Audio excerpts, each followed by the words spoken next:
Olá, vamos começar mais um episódio do Elincast, o podcast sobre educação do Colégio Elim. Hoje eu estou com a Valquíria, que é psicóloga escolar aqui na escola, aqui no Colégio Elim, e ela vai explicar para a gente algumas coisas, alguns detalhes sobre o desenvolvimento emocional das crianças. O nome dela é Valquíria. Valquíria, muito obrigado pela sua participação aqui. Obrigada pelo convite, é um prazer estar aqui compartilhando algumas informações importantes, né, sobre as crianças, sobre o processo de desenvolvimento.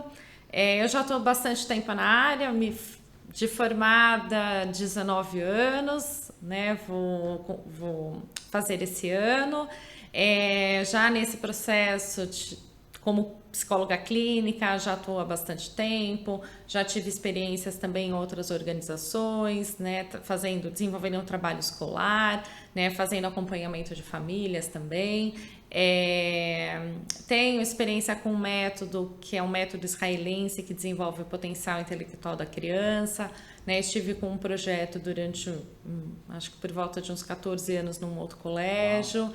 E estou aí, né, fazendo hoje num processo de formação como psicanalista, né, e várias formações aí nesse percurso, né, para poder, né, essa formação como psicanalista ou como psicóloga, ela é um processo, né, ela não se esgota, então a gente sempre vai buscando conhecimento para se enriquecer aí cada dia mais. Quando você buscou a psicologia, você já pensava em psicologia escolar, em trabalhar em escola? Não. Ou você foi conhecendo o ambiente primeiro, conhecendo ali na faculdade, né? Decidindo ali conforme você estudava em que área que você ia atuar? Foi isso. Meu caminho para a psicologia foi uma descoberta, né, através de uma empresa que eu trabalhei numa empresa chamada Gessilever, né, empresa que faz o Omo. Eu trabalhava como suporte técnico, porque eu me formei como técnica têxtil.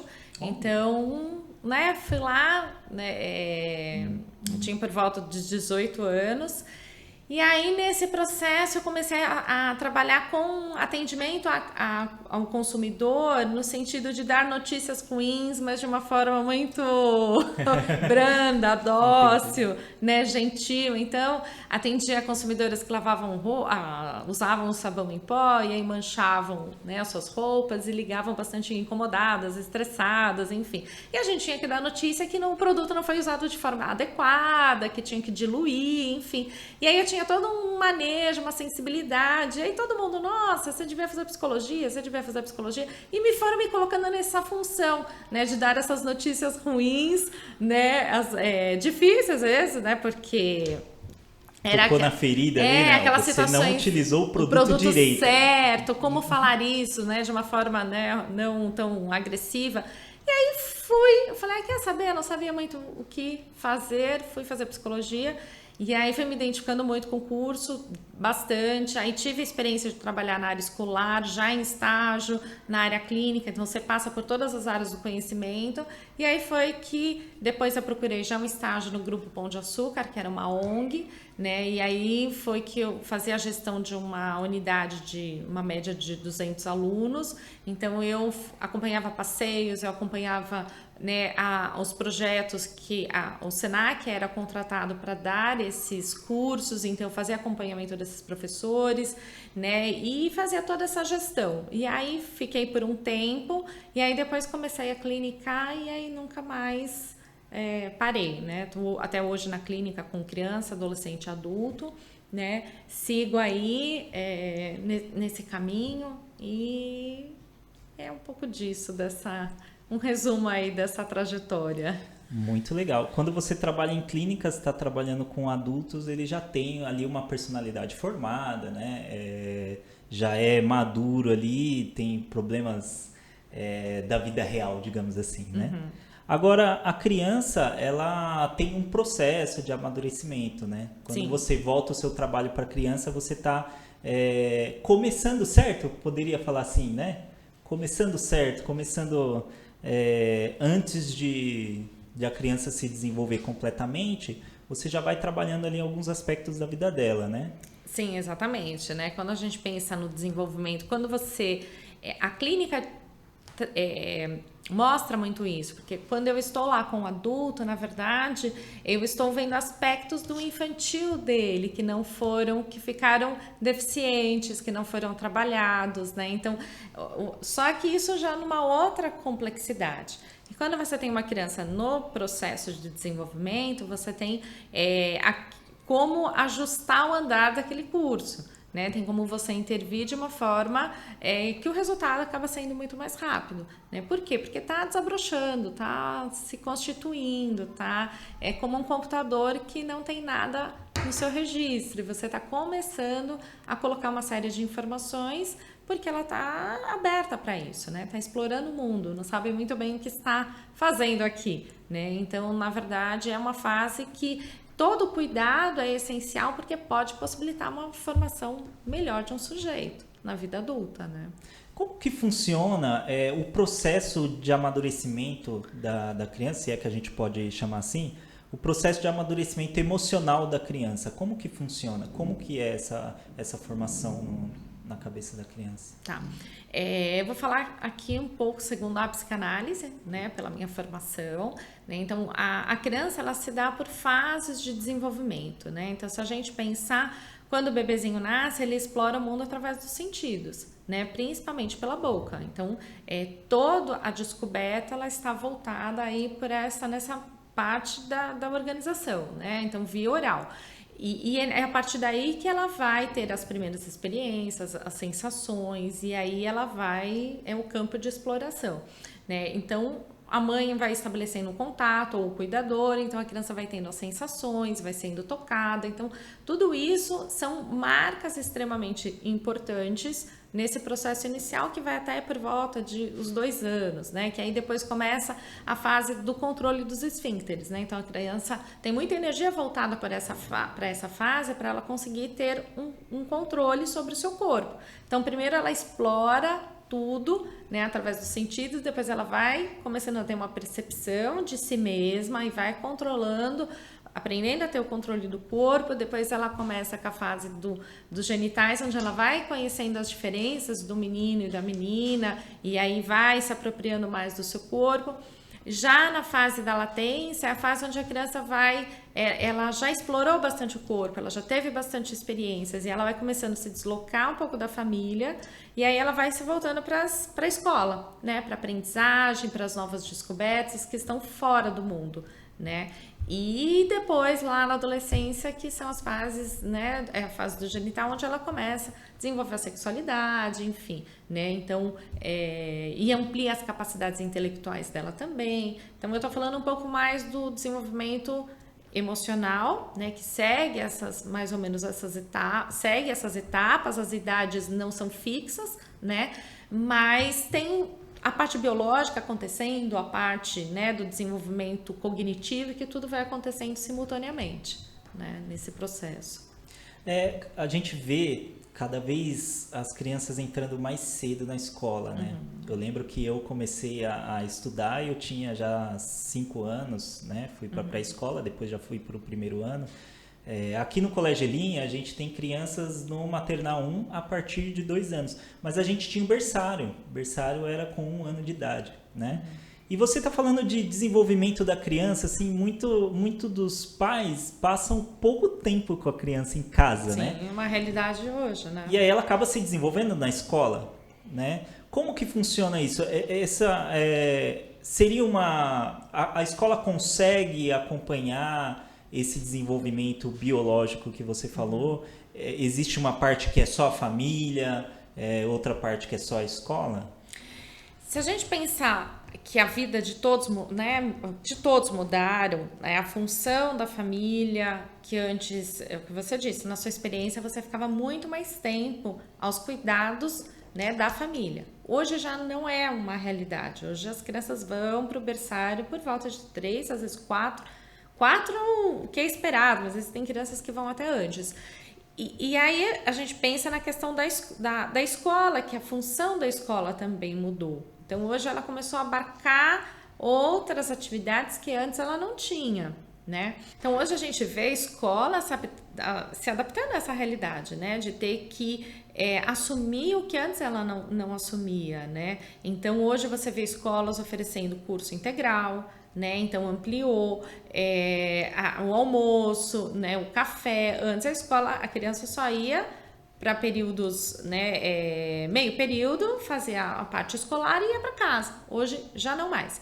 Mas quando a gente pensa no desenvolvimento infantil, a gente precisa ter cada dia mais profissionais capacitados para fazer o acolhimento dessas crianças, né? Onde elas estão se separando mais cedo da família, né? E elas precisam se sentir seguras nesse espaço. Então, como é importante ter a sensibilidade de esperar o tempo da criança. Às vezes o processo de adaptação às vezes é mais sofrido para uns do que para outros. Como é esse acolhimento? Então, assim, os profissionais precisam ter mais informação sobre o desenvolvimento infantil, né? Sobre o que está em jogo nessa fase e também a família também está junto, né? Precisa colaborar nesse processo, porque a família é a primeira referência da criança. Né? A escola vai ser sempre a segunda, né? Então é necessário ter essa parceria, né? E cada dia mais a escola capacitar, investir nos professores no sentido de capacitação para que eles estejam mais sensíveis a acolher essas crianças, porque as necessidades na educação infantil são diferentes das necessidades das crianças no Fundamental 1. Né? Então é preciso estar muito junto, né? Nessa troca, né? Do que é a expectativa da família, o que é a expectativa da escola, né? Então na educação infantil essa troca ela tem que ser muito mais próxima, né? A gente tem o conteúdo da Valquíria muito legal sobre adaptação, tá no nosso canal do YouTube e também no Instagram, né? Que é um período ali complicado, comecinho, né? Essa separação da família num ambiente desconhecido, né? Sim. Então vale muito a pena vocês assistirem. Agora, você falou de expectativa da família em relação à escola. Geralmente, o que é mais comum é a expectativa de desempenho escolar, né? Principalmente ali no fundamental. Aqui no Colégio Elim a gente tem a educação complementar que existe para oferecer né, um período ali no contraturno do ensino regular, tanto para melhorar o desempenho escolar da criança, quanto para melhorar ali as relações, né? Também ali oferecer umas aulas diferenciadas, como a prática de esportes, né? Música, instrumentos, etc. Essa expectativa do pai, principalmente fundamental, geralmente se traduz no boletim escolar, que é o que o pai recebe em casa, né? Sim. Ele recebe o boletim escolar. E aí tudo que ele espera da criança é um indicador numérico. Se tá nota azul, tô tranquilo em relação ao desenvolvimento do meu filho. Se tá uma nota vermelha, aí eu me preocupo. E aí vou pagar uma professora particular. Assim, eu não sei aonde corrigir isso, nem como cobrar da criança. Então, qual que é, de fato, a responsabilidade da criança em cada etapa da fase escolar? E como que eu posso cobrar ela, né? Sem uma cobrança excessiva, sem ferir a criança, sem exigir demais. Qual a responsabilidade da criança e como que eu posso cobrar ela nessas responsabilidades? Quando a gente pensa nessa questão das expectativas, é uma questão que a gente sempre precisa alinhar, né? Principalmente enquanto pais, né? Até porque mudar a rota o tempo todo, né? Porque a criança ela está se desenvolvendo, ela está aprendendo. Mas quando a gente pensa, eu volto lá na educação infantil, né? Que é um período onde a criança está mais num processo de aquisição de autonomia, então os pais têm que, na medida que a criança consegue fazer algumas coisas, né, os pais precisam incentivar, e isso também é trabalhado aqui na escola, né? Então a criança já sabe ir no banheiro sozinha, já sabe escovar o dente, já sabe comer sozinha, então isso tudo é muito importante, né? Então não adianta a mãe lá não deixar a criança pôr o sapato, por exemplo, né? Então, sendo que é uma fase que é esperado que a criança já tenha essa autonomia. Então, a mãe chega em casa e faz tudo pela criança, o pai faz tudo pela criança. Mas aqui na escola ela já aprende que ela é capaz de fazer algumas coisas. Então, aí os pais acabam subestimando a criança. Então, nesse sentido, precisa alinhar. Se a escola está trabalhando autonomia, né, os pais em casa precisam seguir essa mesma linha, né, de incentivar, porque a criança quer mostrar que ela já é capaz, que ela consegue, enfim, que ela já é um indivíduo com mais autonomia. Então, esse é um ponto.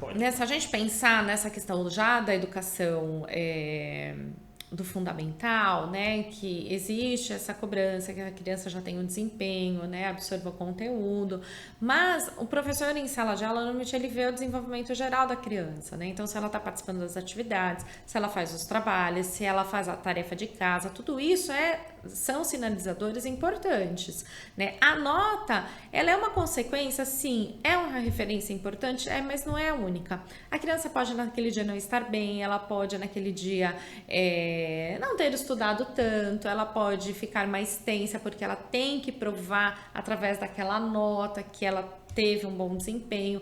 Então isso também a criança começa a se exigir bastante, né? Isso gera uma ansiedade, essa ansiedade ela pode comprometer o desempenho da criança, né? Então é importante ter esse cuidado, né? É claro que se uma criança não está aprendendo, não está assimilando, né, isso vai ser comunicado aos pais, isso tem que ser sinalizado, porque aí pode ter uma dificuldade de aprendizagem, aí sim tem que buscar um tipo de apoio, né, ou não aprende por conta de algum transtorno de fala, ou não aprende por alguma dificuldade de aprendizagem, de assimilação, e aí, ou mesmo o professor perceber que recurso ele precisa usar para favorecer aquela forma com que a criança aprende, porque tem crianças mais visuais, crianças mais auditivas, crianças mais sinestésicas que tem que fazer uma experiência, que tem que escrever, que tem que... Então, cada criança aprende de uma forma, então isso, saber se a criança está dentro daquilo que é esperado,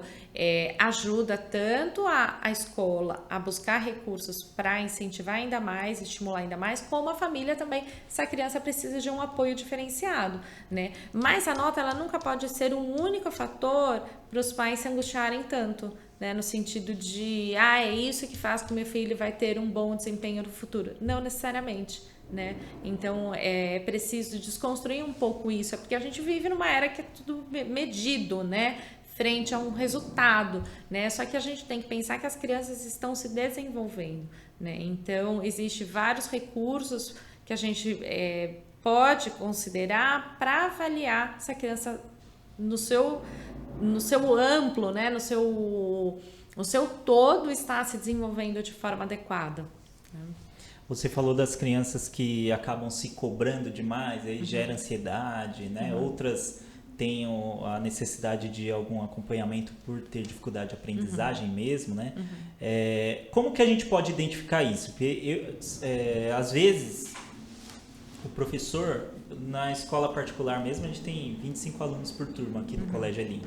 Mas na escola pública são 30 e poucos, 40, né?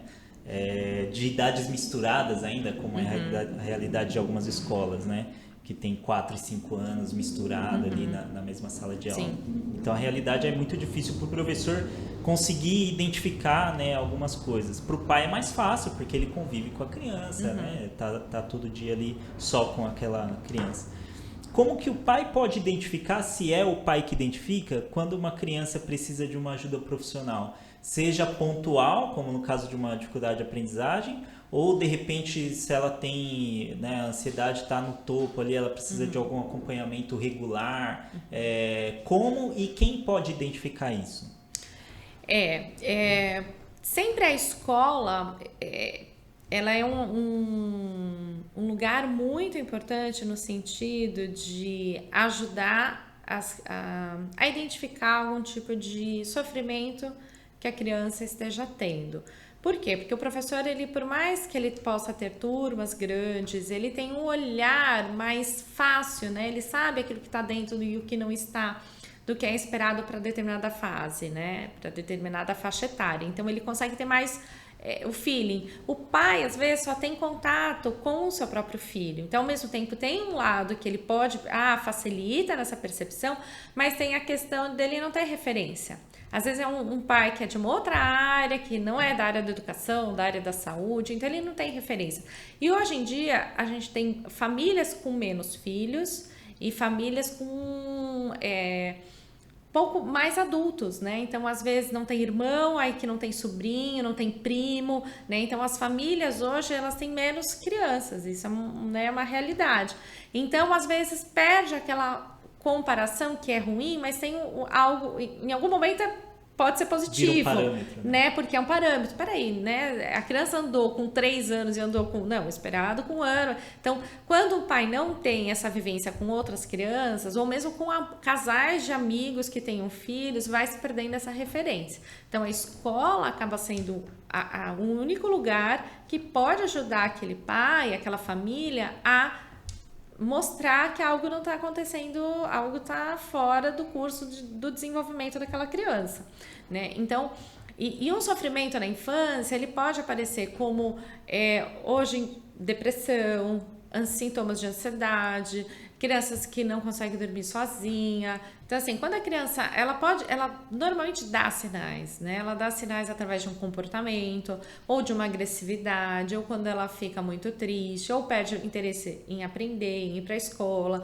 né? Então, às vezes, a ansiedade que vem através de tiques, de manias, isso pode acontecer. Então, tem uma série de indicativos e que a criança pode dar, né? Mas aí cabe como que os pais estão próximos da criança para perceber e buscar ajuda adequada, né? Muitas vezes a escola, né? Então o pai não sabe muito o que fazer, vai procurar a escola e aí, sendo acolhido, a escola vai indicar um profissional ou normalmente o psicólogo que é capaz de fazer uma avaliação, né?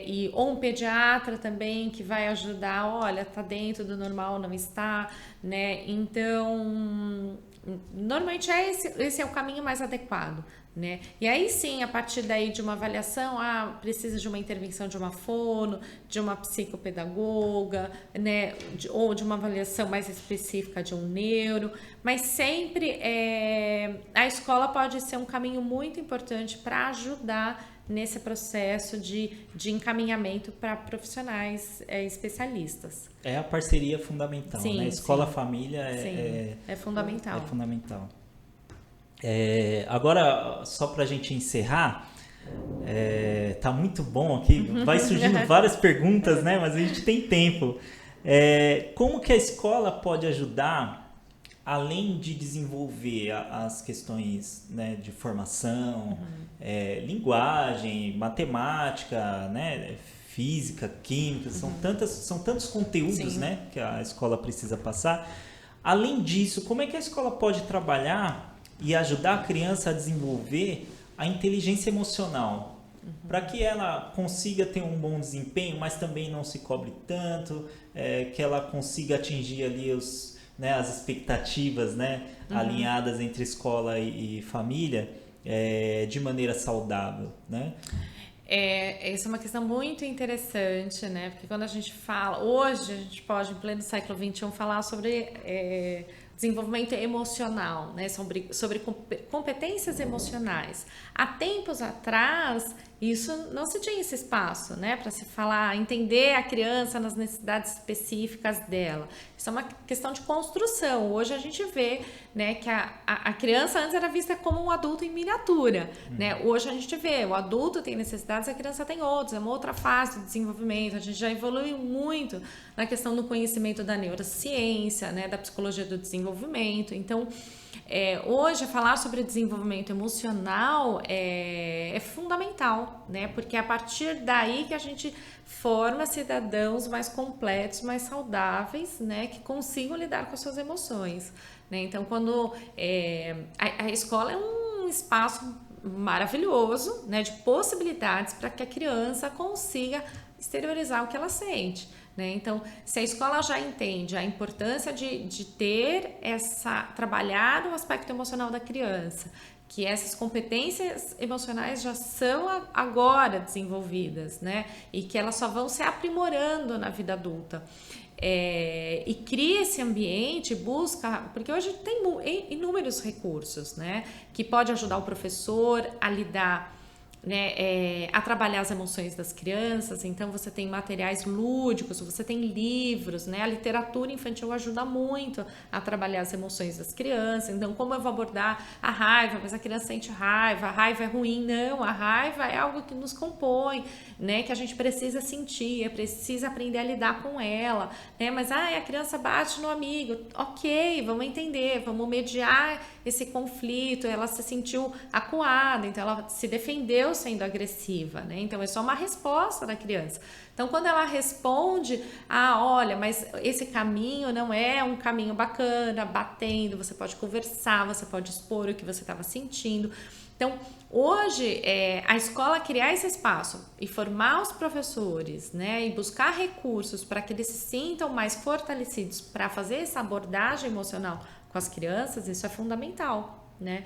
E investir nesses recursos, né? Então, hoje, e a família é a mesma coisa, né? Mas ainda existe, se adultos não conseguem falar das suas emoções, eles não vão conseguir ouvir e muitas vezes acolher o que o filho tem a dizer. Então, mas é um grande momento na vida, de repente, aprender aquilo que não aprenderam na sua infância. Quem está assistindo é a chance de investir na própria inteligência emocional para conseguir ajudar os filhos. Exatamente. Também, né? Então, assim, tem muitos recursos lúdicos que eu trabalho no consultório e já trabalhei com livrinhos de educação emocional com pais primeiro, para depois os pais conseguirem falar com os filhos, porque eles não sabiam como abordar aquilo.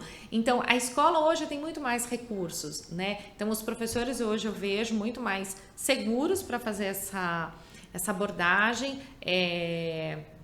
porque às vezes o próprio professor também não tem esse manejo, né? Então ele precisa passar primeiro por essa experiência para ele conseguir criar momentos para que as crianças possam resolver seus conflitos, elas possam ser ouvidas, elas possam expressar o que elas estão sentindo. Então isso porque é uma forma de validar. O fato de você ouvir, você está validando aquilo que a criança está trazendo. Então isso já é organizador, né?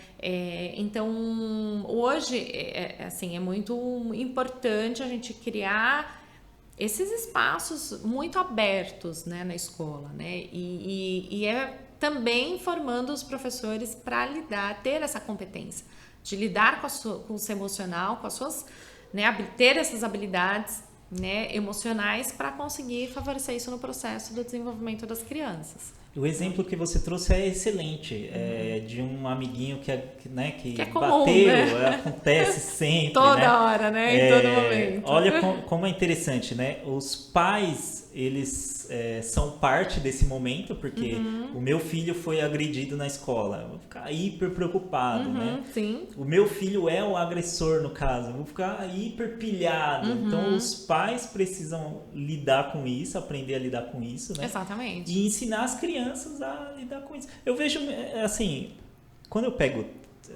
venho trabalhar, né? No trem a gente vê muito isso. As pessoas brigam por espaço.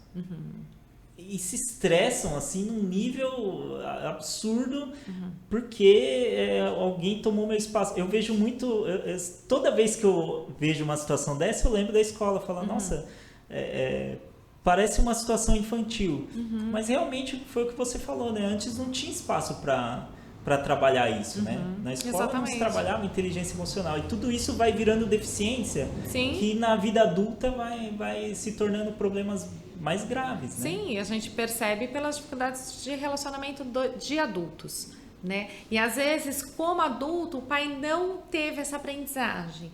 Ele não vai conseguir ensinar o filho dele. E aí é o problema, né? Porque aí que gera conflito. Ele não vai ter... vou trocar de escola. Ou, eu vou tirar satisfação com a mãe do amiguinho. Se apanhou, bate de volta. Bate de volta. Então, assim, não teve esse espaço para... por que você bateu? Eu tava com raiva. Quando a gente tá com raiva, a raiva... é uma forma de se defender, né? De se autoproteger, né? Então, e que outras formas existem para que você faça isso? É poder dar possibilidade para a criança pensar, né? Então, você pode conversar, você pode dizer que você está com raiva. Mas se o pai nunca teve a oportunidade de falar que ele estava com raiva na infância dele, no processo educativo, ele não vai saber fazer isso com o filho. né? Então ele vai recriminar aquele comportamento, né? Então, bateu, ou mesmo a criança tem uma atitude agressiva em casa, o pai vai lá e vai bater de volta. Então ele está reforçando aquele comportamento agressivo, né? Então, por isso que a educação, ela passa pelo próprio processo dos pais. E como foi a sua própria educação? Não tem como, né? Então é como se os pais revivessem as suas questões infantis, né? E então é uma ótima oportunidade para aprender com os filhos aquilo que não se aprendeu, né? Esse pode ser um grande caminho, e a escola como uma grande parceira nesse processo para ajudar, né? Também nas próprias dificuldades que os pais tenham, né? Muito legal. Valquíria, você tem algum material nesse sentido para indicar para os pais? Quem tiver interessado em buscar algum livro, algum material para entender um pouco mais sobre isso e também dividir com os filhos ali em algum momento? Sim, tem muitos livros sobre isso, né? Então, um deles que eu não vou lembrar exatamente o nome agora, mas... Vai aparecer para vocês aí na telinha. Bacana, né? Que aí eu já passo as referências certinho do livro. Mas fala sobre a questão do afeto e dos limites, né? Qual que é o limite entre o afeto, né? Toda educação, ela precisa de limites, mas como deve ser isso? Qual a dosagem do limite e do afeto? Porque também não é só afeto, a gente não tem que educar as crianças, achar que tem que dar tudo a elas, não. Esse é acho que uma boa referência para os pais se situarem, né? Eu preciso cumprir meu papel como pai, né? Dar um limite, mas eu preciso ser afetuoso também, isso é importante, isso já se comprova que é realmente significativo no processo educativo, né? Não é só limites, tem que ter afeto, né? Então a dosagem disso, o equilíbrio disso, a calibragem disso é que é o grande desafio para qualquer pai, né? Qualquer pai vai estar sempre tentando medir aí, se calibrar aí que hora que tem que dar mais limites, que hora que é mais afeto e quando os dois vão estar num ponto bom. Então, assim, acho que pensei nesse livro que acho que é uma boa indicação para quem quiser se aprofundar, e também é uma forma de se autoconhecer, né? Muito legal, Valquíria, muito obrigado. Eu ficaria horas aqui fazendo perguntas para você. Obrigado mesmo pela sua participação, pelo conteúdo que você compartilhou aqui com a gente. Com certeza vai ajudar muitas famílias aí. Bacana, foi um prazer, e quem sabe outros encontros haverão aí. Outras oportunidades. Bacana.